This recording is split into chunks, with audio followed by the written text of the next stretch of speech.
Hello friends, welcome back. ഇന്ന് നമ്മൾ കുറച്ചും കൂടി വെറൈറ്റി ആയിട്ടുള്ള ഒരു വീഡിയോ ആയിട്ടാണ് വന്നേക്കുന്നത്. ഈ കാണിച്ചു കൂട്ടണോണ്ട് കേട്ടോ ആർക്കെങ്കിലും ഗസ് ചെയ്യാൻ പറ്റുന്നുണ്ടോ നമ്മൾ എന്താണ് ഉണ്ടാക്കണേന്ന്? നിങ്ങളുടെ ഗസ്സൊക്കെ ആ കമൻറ്റ് ബോക്സിലോട്ട് പോന്നോട്ടെ. പിന്നെ ഈ ക്രാഫ്റ്റ് ചെയ്യുമ്പോൾ നിങ്ങൾ കുറച്ചും കൂടി GSM കൂടിയ പേപ്പർ തന്നെ യൂസ് ചെയ്യാൻ ശ്രമിക്കൂ. അതെന്താണ് അങ്ങനെ പറഞ്ഞതെന്ന് വെച്ചാൽ GSM കൂടിയ പേപ്പർ ആണെങ്കിൽ അങ്ങനെ പെട്ടെന്നൊന്നും ഡാമേജ് ഒന്നും വരില്ല അതിൽ. ഞാനിപ്പോൾ യൂസ് ചെയ്തേക്കുന്നത് 140 GSMത്തിൻ്റെ പേപ്പറാണ്.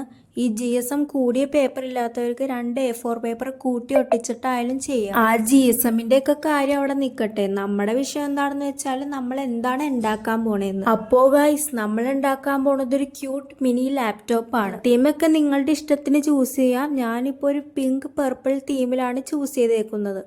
നമ്മളിപ്പോൾ ഉണ്ടാക്കിക്കൊണ്ടിരിക്കുന്നത് നമ്മളുടെ കീബോർഡിനുള്ള സെറ്റപ്പാണ് കേട്ടോ.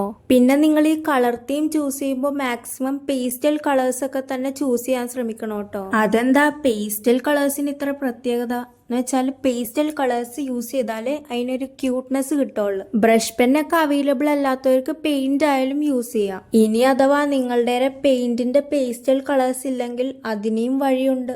അത് വളരെ സിമ്പിളാ, മിക്ക പേർക്കും അറിയാതെ. അതിന് പ്രത്യേകിച്ച് ഇപ്പം അങ്ങനെ പണിയൊന്നുമില്ല. നിങ്ങൾ ചൂസ് ചെയ്ത കളറിൻ്റെ ഒപ്പം വൈറ്റ് മിക്സ് ചെയ്താൽ അതിൻ്റെ പേസ്റ്റൽ ടോൺ കിട്ടും. ഇനി നിങ്ങൾക്ക് വേണമെന്നുണ്ടെങ്കിൽ എല്ലാ കീസിനും സെയിം കളർ അടിക്കുക, അല്ലെങ്കിൽ കളർഫുൾ വൈബാണെങ്കിൽ എല്ലാ കീസിനും ഡിഫറെൻറ്റ് കളർ അടിക്കുക.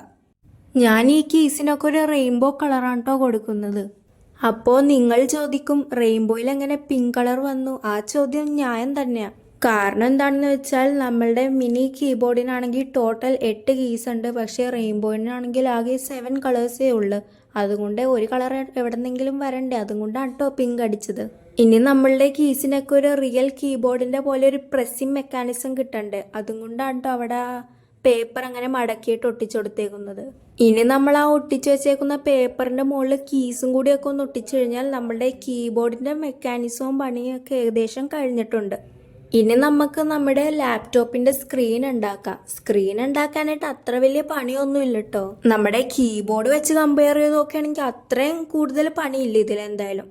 കാരണം എന്താണെന്ന് വെച്ചാൽ നമ്മൾ ആ കീസിന് വേണ്ടിയിട്ട് ക്യൂബോയിഡ് ഉണ്ടാക്കണുണ്ടായിരുന്നു. അതിൻ്റെ നെറ്റൊക്കെ ഉണ്ടാക്കാൻ പിന്നെയും കുഴപ്പമില്ല. അത് വെട്ടി ഒട്ടിക്കാനായിട്ടൊക്കെ കുറച്ച് പണിയും കുറച്ച് സമയം പിടിക്കണ കാര്യമൊക്കെയാണ്. അപ്പം അത് കുറച്ച് പണിയാണ്. പക്ഷെ ഇത് അത്ര പണിയില്ല കേട്ടോ. കുറച്ചും കൂടി റിച്ച് ലുക്ക് കിട്ടിക്കോട്ടെ എന്ന് വിചാരിച്ച് ഞാൻ ആപ്പിളിന്റെ ലോഗോ ഒക്കെ വരച്ചെടുക്കുന്നുണ്ട്. നിങ്ങൾക്ക് നിങ്ങളുടെ ഫേവറേറ്റ് കമ്പനിയുടെ ലോഗോ ഒക്കെ വരക്കാം കേട്ടോ. എന്തായാലും ഈ ആപ്പിളിന്റെ ലോഗോ വരക്കാനായിട്ടാണ് കുറച്ചും കൂടി സിമ്പിള്, എന്നാൽ അതേപോലെ തന്നെ കുറച്ച് റിച്ച് ലുക്കും കിട്ടും. ഇനി ഞാനൊരു മെറ്റാലിക് ബ്രഷ് പെൻ വെച്ച് കുറച്ചും കൂടി ഡീറ്റെയിൽസും കൂടി ആഡ് ചെയ്ത് കൊടുക്കുന്നുണ്ട്. അപ്പോൾ നമ്മുടെ സ്ക്രീനിന്റെ ബാക്കിലത്തെ കവറൊക്കെ ഏകദേശം സെറ്റ് ആയിട്ടുണ്ട് കേട്ടോ. ഇനി നമുക്ക് നമ്മുടെ ഡിസ്പ്ലേയുടെ ഭാഗത്തോട്ട് വരാം. എൻ്റെ ഒരു അധികം കട്ടിയുള്ള പേപ്പർ ഇല്ലാത്തതുകൊണ്ട് തന്നെ ഞാൻ കുറേ പേപ്പർ ഇങ്ങനെ കൂട്ടി ഒട്ടിച്ചിട്ട് ഈ എഡ്ജസിലൊക്കെ ഒട്ടിച്ചു കൊടുക്കുന്നുണ്ട്. ഇനി നമുക്ക് അതിൻ്റെ മുകളിലോട്ട് നമ്മൾ നേരത്തെ കട്ട് ചെയ്ത് വെച്ച ആ പേപ്പറും കൂടി അങ്ങോട്ട് ഒട്ടിച്ചു കൊടുക്കാം.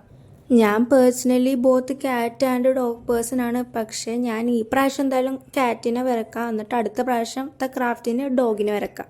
അപ്പോൾ ഈ വീഡിയോ കാണുന്ന എല്ലാവരും ക്യാറ്റ് പേഴ്സൺ ആണോ ഡോഗ് പേഴ്സൺ ആണോ എന്ന് കമൻറ്റ് ചെയ്തോട്ടോ. അപ്പോൾ നമ്മൾക്ക് നോക്കാമല്ലോ കൂടുതലുള്ളത് ക്യാറ്റ് പേഴ്സൺസ് ആണോ അല്ലെങ്കിൽ ഡോഗ് പേഴ്സൺസ് ആണോ. ഈ വീഡിയോ കാണുന്ന എല്ലാവർക്കും നമ്മളുടെ ഗിവ് അവേയുടെ റൂൾസ് ആൻഡ് റെഗുലേഷൻസ് ഒക്കെ അറിയാമെന്ന് തോന്നണു.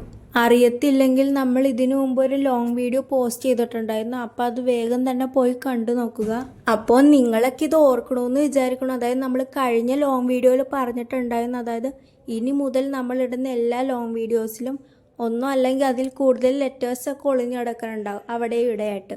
അപ്പം നിങ്ങൾ എന്താണ് ചെയ്യേണ്ടതെന്ന് വെച്ചാൽ അത് കണ്ടുപിടിച്ചിട്ട് നമ്മളുടെ ജിമെയിലേക്ക് സെൻഡ് ചെയ്യണം. അപ്പോൾ അതിൽ നിന്ന് നമ്മൾ കുറച്ച് വിന്നേഴ്സിനെയൊക്കെ ചൂസ് ചെയ്യും. ഞാൻ ഫൈനലി കുറച്ച് ക്യൂട്ട് ആൻഡ് ഈസ്തറ്റിക് ആയിക്കോട്ടെ എന്ന് വിചാരിച്ച് കുറച്ച് കവായി സ്റ്റിക്കേഴ്സും കൂടി ഒട്ടിക്കുന്നുണ്ട്.